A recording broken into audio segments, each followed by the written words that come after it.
Now, Krusty, I hear it's your birthday, so I got your mother's recipe for matzo pie. Hey, I don't do the Jewish stuff on the air. It's so sad that Krusty is ashamed of his roots. Marge, it happened again. Ow! Ow! Ow! This is a rather lifeless outing. Don't worry, they're building to something. Kids, say no to drugs!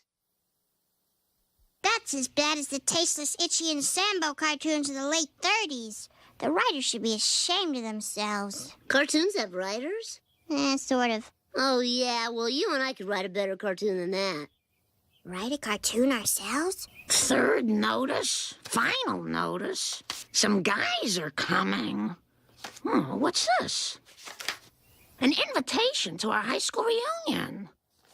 Gee, that's odd. They didn't send one to you. Marge, I never graduated from high school. I never passed Remedial Science 1A. And you're a nuclear technician? Ixnay on the nuclear nay ignition tay. What did you say? I don't know. I flunked Latin, too. How about a barber shop? Great! Scratchy is getting a haircut. Instead of shampoo, Itchy covers Scratchy's hair with barbecue sauce. Opens a box of flesh-eating ants. Finished. Now all we have to do is put our names on it. Fine. Put my name first. No way! Look, there's only one reasonable way to settle this. Rock, paper, scissors. Rock. Paper. Dope! Sir, Lisa and Bart Simpson sent you a script. Yeah. Dear Mr. Myers, my brother and I watch your show. You should be proud that children everywhere, blah, blah, blah, bling, bling, bling, blah. Bart, they rejected our script. I guess we're just not cut out to be writers. Maybe he just doesn't take us seriously because we're kids. Let's put a grown-up's name on it. Well, how about Grandpa? He's pretty out of it. He let those guys use his checkbook for a whole year. Hey, Grandpa, we need to know your first name. You're making my tombstone! No, we're just curious. All right, let's see. First name. Well, whenever I'm confused, I just check my underwear. Abraham Simpson.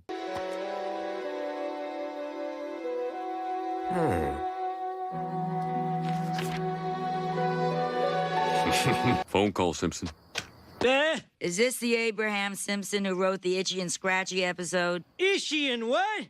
Oh, you must be some kind of crazy person. I'm sorry, but we have a substantial check here for a Mr. Abraham Simpson. That's right. Activities, none. Sports, none. Honors, none. So many memories. Time to go to the reunion. It'll be great to see the old gang again.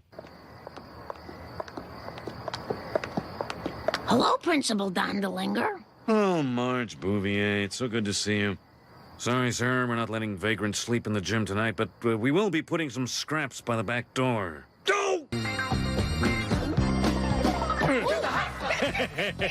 Oh, my God. It's my old boyfriend, Artie Ziff. Hello, Marge. Have you heard? I'm stinking rich. Jealous? Now let's get on with our really big show. First, the award for the alumnus who's gained the most weight, Homer Simpson. Oh, my God! And now the award for most improved odor, Homer Simpson. Yes! It hasn't been easy staying in my rut. Class of 74, I was just leafing through your permanent records when I discovered something shocking. Homer Simpson never passed Remedial Science 1A and thus never graduated from high school. Homer Simpson is a boob. What do you think, JJ? Dynamite! Didn't graduate? How low can you get?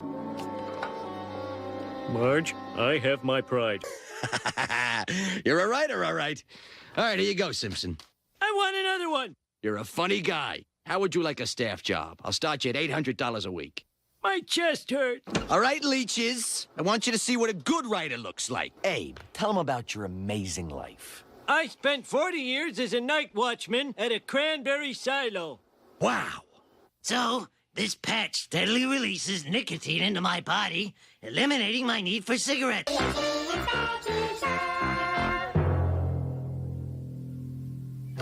our cartoon's on TV! All right, turn up the volume.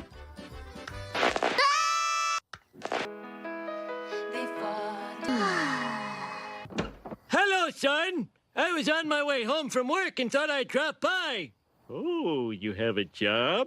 They pay me $800 a week to tell a cat and mouse what to do. Then we put your name on the script and sent it in. Didn't you wonder why you were getting checks for doing absolutely nothing? I figured 'cause the Democrats were in power again. Grandpa, we could write the scripts for you and split the money 3 ways. Do we have a deal? Sure, sure. Boy, stop! You can both marry me. Wow, it must be expensive to produce all these cartoons. Well, we cut corners. Sometimes to save money, our animators will reuse the same backgrounds over and over and over again. My wife recently passed away. I thought teaching might ease my loneliness. Will this be on the test? No. Oh.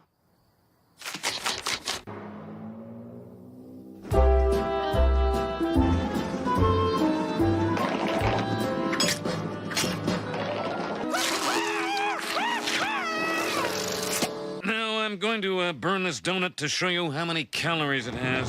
No! The bright blue flame indicates this was a particularly sweet donut. This is not happening.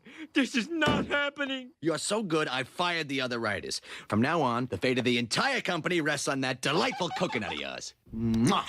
Oh, no! We're all doomed. I'm a complete fraud. Sorry, I didn't catch any of that. And now I gotta go. All right, Brain. You don't like me and I don't like you. But let's just do this and I can get back to killing you with beer. It's a deal.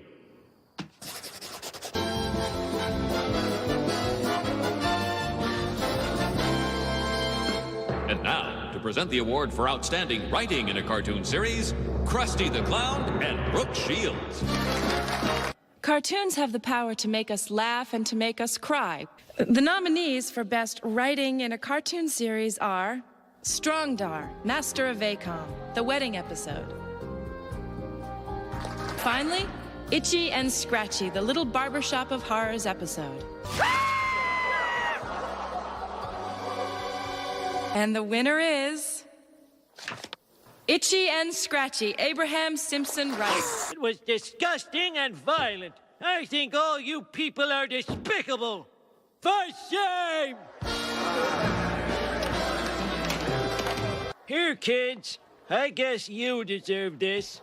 Let's go. March, I passed! That's wonderful, homie. At our next high school reunion, I'll have nothing to be ashamed of. Simpson, is that a plunger stuck on your head?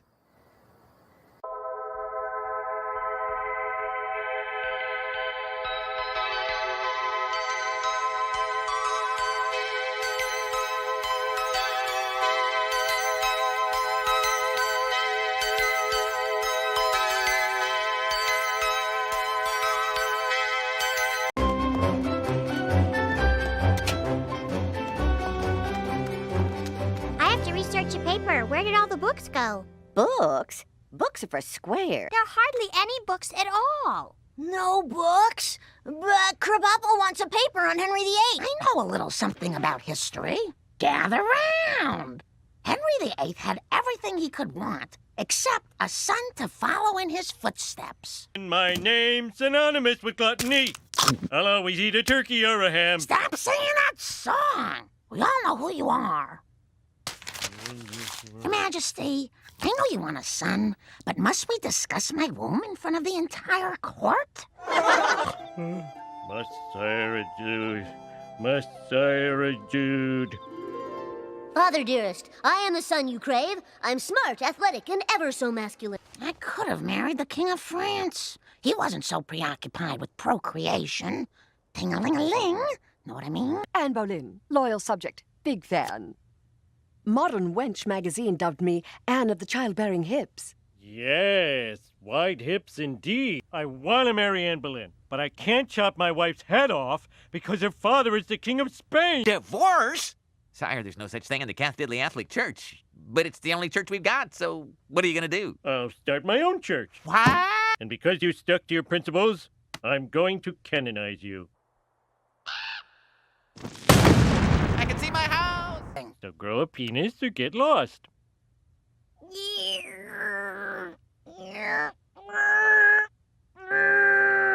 I can't. Hey, I invented divorce. How did you get half of everything? You should have invented the prenup. And now half of your kingdom, please. In the name of the Henry, the Hank, and the Holy Harry, amen. Henry. Sorry I bore you a daughter. Oh, if only I had a son to enjoy this with. Hey, baby, how would you like to be queen for a day? Henry is the Ginchiest! The Lord is my shepherd. I told you I was a dude. Now take a ride on the Kingmaker. Swing and a miss. Oh, come on. Well, we're running out of pikes to stick your wife's heads onto. Well, so you running out of pikes? Now I realize I was just beheading myself for divorcing you. Margarine, won't you take back an old head-chopping fool? Of course, Your Majesty. Let me just fluff your pillow for you. Henry's daughter Elizabeth became queen. England's power was never greater, and British actresses always had a role to play when they got to a certain age. In 1804, President Jefferson sent Lewis and Clark and some embedded journalists to find the Northwest Passage. They paddled up the Mississippi from St. Louis. Come spring, they sought help from Native Americans. Long have we awaited the coming of the white man. And Carl. Now, in order to aid your journey across the land, I offer you the guidance of my daughter, Sacagawea. Of course, I will be sad to leave my husband, the French fur trader, Charbonneau. I will come with you. Okay, those berries are poison, those leaves are poison oak, and your belt is a snake, also poisonous. Also, if you're confronted by a mountain lion, try to make yourself look as big as possible. And when you get a chance, bury your friend. Hey, we're still mourning. At last, the Pacific Ocean. That's a mud puddle. Some of us find solutions instead of just pointing out problems.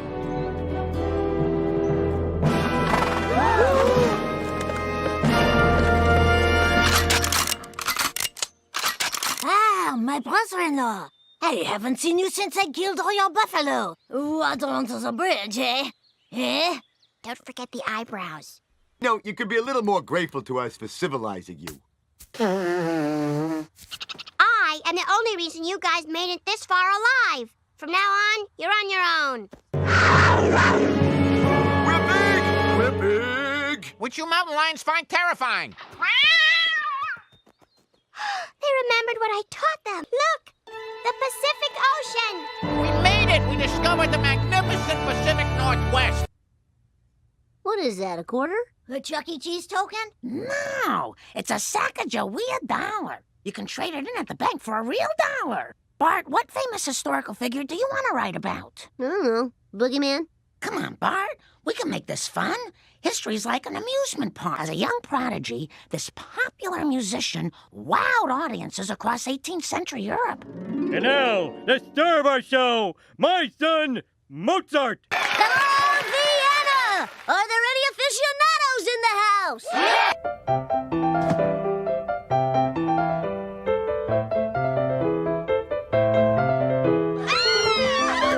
Oh, little Salieri, why don't you go play with the other three untalented members of our family? Tito, Randy, and Jermaine. Ew,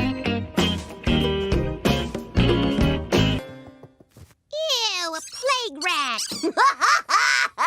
Oh, Lord, why did you give such transcendent talent to such an undeserving fool? For outstanding composer age 10 and under, the winner is Please let me win. Mozart. I hope they like the opera. Oh, they're like sheep. As the emperor goes, so do they.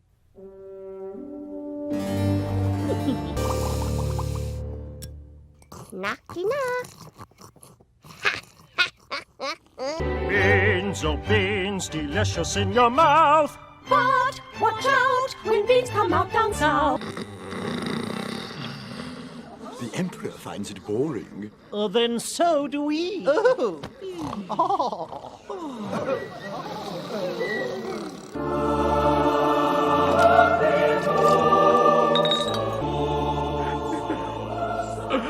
Mozart, you can't die.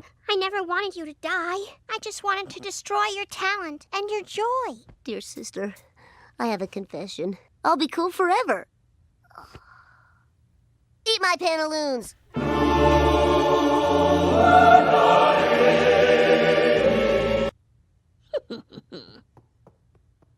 I must show the Emperor my Requiem Mass. With Mozart dead, I am, at last, the greatest composer alive. Splendid, young Beethoven. I hereby declare all other music obsolete.